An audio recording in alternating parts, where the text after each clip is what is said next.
Uy, kumusta? Madalas mo bang naririnig o nasasabi ang linyang, bahala na si Lord? Parang ang sarap sabihin, no? Parang magic word na nagpapagaan ng ating mga problema. Pero teka muna, usapang seryoso tayo. Baka mamaya, yung bahala na si Lord natin, naging bahala na si Lord pero wala akong plano na.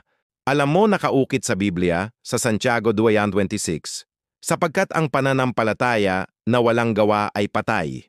Napakalakas, di ba? Ito yung pundasyon ng pag-uusapan natin ngayon.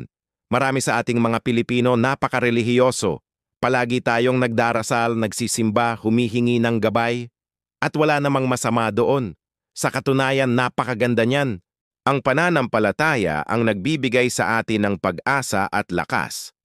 Pero heto ang tanong, pagkatapos nating magdasal, ano na ang susunod na hakbang?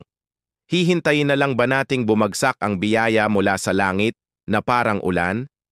Ipagpapasa Diyos na lang ba natin ang lahat habang tayo ay nakaupo at naghihintay ng himala? Isipin mo na lang, para kang isang magsasaka na nagdasal para sa masaganang ani. Pero pagkatapos niyang magdasal, hindi siya nag-araro ng lupa, hindi siya nagtanim ng butil, hindi siya nagdilig, at hindi niya binantayan ang kanyang pananim laban sa mga peste. Ano sa tingin mo ang mangyayari? May aanihin ba siya? Siyempre, wala. Ang lupa ay mananatiling tigang. Ganoon din sa buhay natin.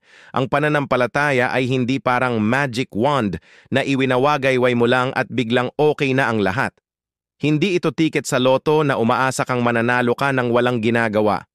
Ang tunay na pananampalataya ay ang lakas na nagtutulak sa iyo para kumilos. Ito yung gasolina mo para simulan ang paglalakbay papunta sa pangarap mo. Kung gusto mong makaahon sa utang, hindi sapat na ipagdasal mo lang na sana mabayaran ito. Kailangan mong gumawa ng budget. Kailangan mong maghanap ng paraan para kumita ng extra. Kailangan mong magtipid at disiplinahin ang sarili mo sa paggastos. Yun ang gawa na kasama ng iyong pananampalataya. Kung nangangarap kang magkaroon ng mas magandang trabaho, hindi sapat na ipagdasal mo lang na sana may kumatok na employer sa pinto mo. Kailangan mong ayusin ang resume mo. Kailangan mong mag-aral ng mga bagong skills. Kailangan mong maghanap ng mga job openings at mag-apply. Kailangan mong ihanda ang sarili mo para sa interview. Yun ang gawa na nagpapatunay ng iyong pananampalataya. Ang totoong pananampalataya ay ang paglalakad papunta sa himala, hindi ang pagupo at pag-aantay nito. Ito yung tiwala na habang ginagawa mo ang iyong parte, ginagawa rin ng Diyos ang kanyang parte na hindi mo kayang gawin. Parang partnership. Ikaw ang gagawa ng plano, ikaw ang kikilos, ikaw ang magsisikap, at sa bawat hakbang mo, nandoon ang Diyos para gabayan ka, palakasin ka, at buksan ang mga pinto na para sa iyo. Kaya sa susunod na sasabihin mo, ang bahala na si Lord, siguraduhin mong may kasunod itong, habang ginagawa ko ang lahat ng aking makakaya.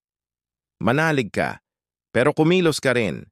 Magtiwala ka sa plano niya, pero gumawa ka rin ng sarili mong plano.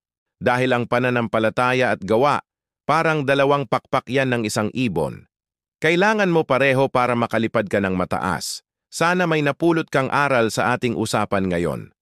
Ang layunin natin ay hindi lang managinip, kundi abutin ang mga pangarap na yon nang may kasamang pananampalataya at aksyon.